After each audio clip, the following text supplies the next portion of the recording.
Speaker, every dollar this Liberal government spends comes out of the pockets of hardworking Canadians in either inflation or tax hikes. And today we'll find out just how many dollars this government is going to take out of the pockets of Canadians. There is going to be one difference today. After today, every tax rate, every piece of red tape, every rule, regulation, and every bit of wasteful spending will be exactly how this Prime Minister wants it. Conservatives have been clear. We will not support a costly budget that makes life more expensive for Canadians. So instead of asking Canadians to pay more for a big bloated bureaucracy, why not bring in an affordable budget that lowers prices for everyone? The Honourable Government House Leader. Thank you, Mr. Speaker. Then it's a great day for the official opposition because we are going to have an affordable budget. We are going to have an historic budget that creates opportunity for young people and Canadians from coast to coast to coast, building this country, making sure that government works for people, invests in their communities. And, Mr. Speaker, we look forward to having the Conservatives support this great budget. The Honourable Member for Regina Capel. That would be an 11th hour change because this government has been telling young Canadians that they're going to have to sacrifice more so that government gets bigger and bigger. They even try to deny that their hidden taxes on food makes life more expensive. They call those hidden taxes imaginary. Let me tell you, the farmer that has to pay the industrial carbon tax on his new equipment or on the fertilizer he buys has to pass those costs on to Canadians, and food prices go up as a result. He doesn't have the option to not pay the industrial carbon tax on farm equipment and fertilizer. So a concrete measure to help bring prices down would be to scrap the industrial carbon tax. Will they do that today? The Honourable Government House Leader. Here we go again, Mr. Speaker, with these imaginary taxes. There is no tax on food. There will never be a tax on groceries. And great news for the opposition, today's budget won't have any of these imaginary taxes in them either. What this budget will have are historic investments in young people, in building this country, in building communities, and in making this country stronger, Mr. Speaker. The Honourable Member for Regina Capel. Farmers can call up CRA and say that the carbon tax on farm equipment and fertilizer is just imaginary, or maybe they can write imaginary checks to pay for them, Mr. Speaker. But it's not just the industrial carbon tax that's driving up food prices, it's also the Liberal fuel standard. When truckers take the food from farms to factories to grocery stores, they can't tell Revenue Canada that those taxes are imaginary. They have to pay that extra 17 cents a litre. So again, to help bring prices down for working Canadians, why not scrap the fuel standards that are driving up food costs? The Honourable Minister of the Environment and Climate Change. Mr. Speaker, this is more about the talk of imaginary taxes coming from the other side. Right. But you know what? If you want to talk about clean fuel regulations, you don't even have to just take my word for it that it's not a tax. You can check the Canola Digest because they point out this provides opportunities for farmers. When we're talking about biofuels, this is an important place. It's an opportunity for canola farmers. I hope that they support it, and I hope they support our budget.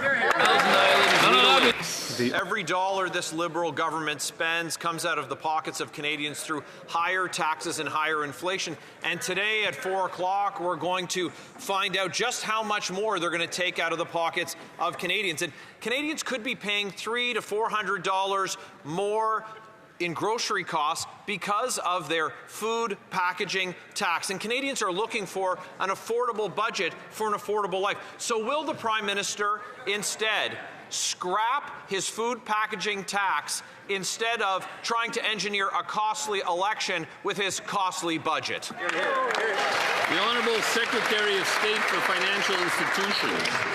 Thank you, Mr. Speaker. This is an historic day for our country.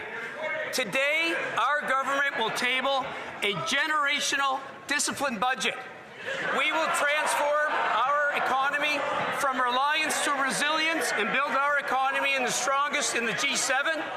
We will spend less on government operation and invest more in capital projects and build our economy into the strongest economy in the G7. I hope the party opposite cuts the rhetoric and will support us and vote for our budget. Thank you, Mr. Speaker.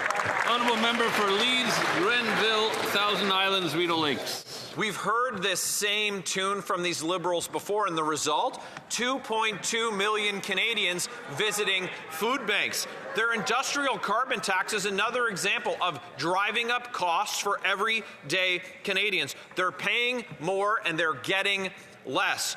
We want to know why they continue with these taxes, like their food packaging tax, that even Deloitte, we know they love consultants, and Deloitte is saying that it's raising the price of produce by 30%. So will the Prime Minister, while he's still got a chance, commit, instead of having a costly election, to having an affordable budget for affordable lives for Canadians?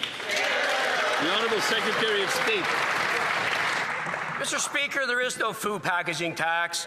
The party opposite is obsessed with imaginary taxes. Let's talk affordability, Mr. Speaker. Let's talk about cutting taxes for 22 million Canadians. No comments on that. Let's talk about cutting the tax for first-time homebuyers. No comments on that. Let's talk about cutting the consumer carbon tax. No comments on that, Mr. Speaker. On this side of the House, we are focused on affordability for Canadians. Canadians made a choice in the last election. They chose our side. They chose our Prime Minister. They rejected that leader. Thank you, Mr. Speaker. The Honourable Member for Kildonan St. Paul. Mr. Speaker, every dollar the Liberal spends, we know, comes from the pockets of Canadians, which drives up taxes and inflation. And now they're making it worse with their hidden food taxes. For example, the Liberal packaging plastic ban will add $5.6 billion to food prices because, of course, it forces producers to use more costly packaging that doesn't preserve food as well, which, of course, means shorter shelf lives, more waste, and higher food prices. So will the Prime Minister stop trying to engineer this costly election with his costly budget and instead scrap this $5.6 billion hidden food tax, Mr. Speaker? The Honourable Government House Leader. Mr. Speaker, as my colleagues have said, there is no tax. It's an imaginary tax.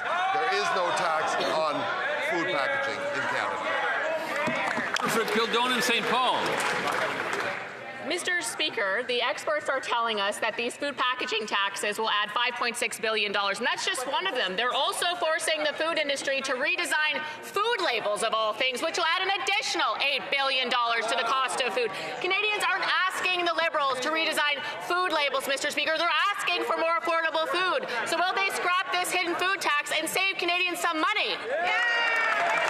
The Honourable Government House Leader. Speaker, there is no food packaging tax. There is no food labeling tax. There is no tax on groceries. These are imaginary taxes, and repeating these same lines is not going to make them real. Member for Oshawa. Mr. Speaker, every dollar the Liberals spend comes straight out of the pockets of Canadians through higher taxes and the skyrocketing cost of living. The Liberals can gaslight and call fuel regulations tax imaginary all they want, but my neighbours in Oshawa will feel the hit, up to 17 cents per litre more for gas.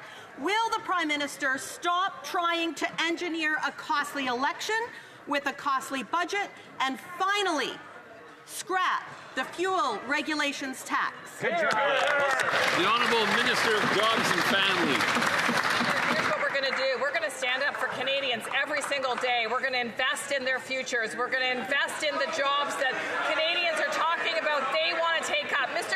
Speaker, this is a time when Canadians have pulled together to build Canada strong, and that's exactly what our budget's going to do. We're going to make sure the tools are there for every Canadian who is protecting this country. I hope these guys get on board.